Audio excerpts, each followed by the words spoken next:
Good morning. Rise and shine, my friends. Today is Monday, June 24th, and this is Wake Up with KERA News. I'm Katherine Hobbs. Thank you so much for starting your morning with me. The heat continues today with highs into the upper 90s.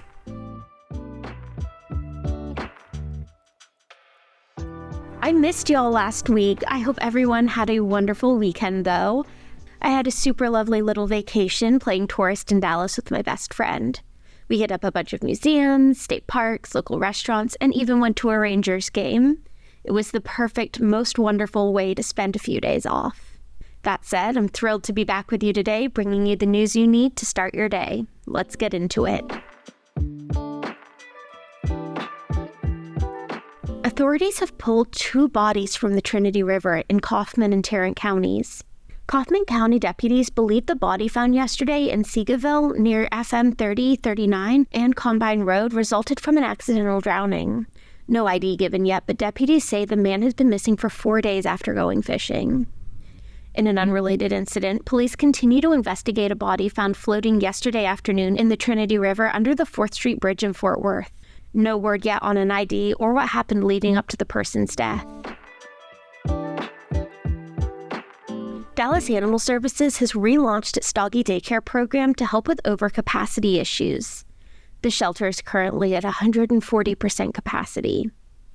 Doggy daycations are meant to give people the opportunity to take a dog out for the day and improve their chances of getting adopted. Marketing coordinator Carla Alvarado Falcon says the shelter is trying to think outside the box to help get dogs adopted. Over 60 pups have been taken out for a daycation since open to the public.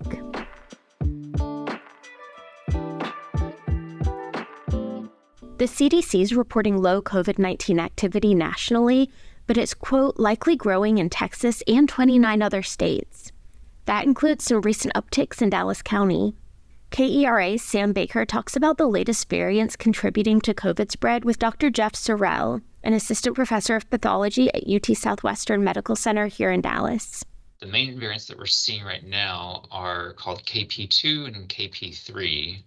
They're really kind of in the same family as the JN1 that was the previous dominant variant over the springtime. Are these part of the group of variants known as FLIRT? Yes, these are called FLIRT variants, mostly because of the kind of mutations that they have. They had an F changed to an L amino acid, and they had an R changed to a T amino acid. So that's where you get the FLRT. And it sounds like FLIRT when you add it together. How do they compare to what we have seen before? Are they more infectious, for instance? They are appearing to be more infectious insofar as they are resistant to the immune response. The key, though, is that they're at the same positions that are important for the virus to enter into cells and infect them. So while they also are evading the immune system, they're also not quite as effective at infecting. But this just goes to show how important it is to evade immunity. Explain that a bit. Sure. So that there's a sort of dynamic fight and arms race between virus and host. The virus continues to evolve, but so does our immune system. The immune system is very effective at thwarting the virus from becoming very severe. And in these cases, the virus is getting a little bit more ahead, but the immune system will likely continue to catch up. It's getting help as well from vaccines that are continuing to be evolved. Are the variants then more dangerous in any way? As far as severity, there's no change there. There's no real change in the symptoms. Most people will get a cold or flu-like symptoms, last for a few days, less than a week usually, and then begin to resolve. Do the current vaccinations offer protection from the new variants? The most recent vaccines that we have do still provide protection.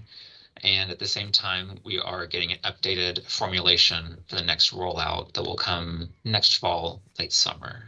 So what is the best thing that we can hope for now is for the public to maintain or take the right kind of precautions here, maybe to keep infections at a minimum? That's a great question. I think it's important to know that the real people that are most vulnerable are those who are more elderly or have immunocompromised conditions such they don't respond to vaccines very well or don't have the immune system that is able to mount that effective response to evolve that the variants are. And so I think what we can do to protect ourselves is there are still medications such as Paxlovid that is still recommended for high-risk individuals and still shown to be effective against these JN.1 and KP2 and 3 variants. It's also important that if you notice you do have some symptoms that seem like COVID and you may have exposure to some of these vulnerable populations, it's a good idea to keep a few COVID tests at home and test yourself quickly. Sometimes it may require 2 different times of testing just to make sure that you don't miss it. In the meantime, are we in the midst, or is there the potential for a summer COVID wave? Over the last several years, there seems to be these timed waves of increases in COVID cases, and we tend to have them in the middle of the winter and at the end of the summer. And what we've seen over the last several years, though, is that the waves become much gentler and lower, and much fewer people getting into the hospital, becoming not quite as sick, and the case rates are much lower overall nationally. And I think that we'd hope to see that trend continue this year. That was KERA's Sam Baker talking to Dr. Jeff Sorrell. Well, Sha'Carri Richardson has earned her spot in the U.S. Olympic team. The latest stop on her I'm Not Back, I'm Better tour ended with a 10.71 second sprint in the 100 meters. That made her the fastest woman in the world. She didn't start the race the strongest, but she finished a stunning 0.09 seconds ahead of her training partner, Melissa Jefferson. The North Texas local will be hard to miss in Paris this summer. NASA and other federal agencies recently did a tabletop simulation of an Earth-threatening asteroid to see how they would handle it.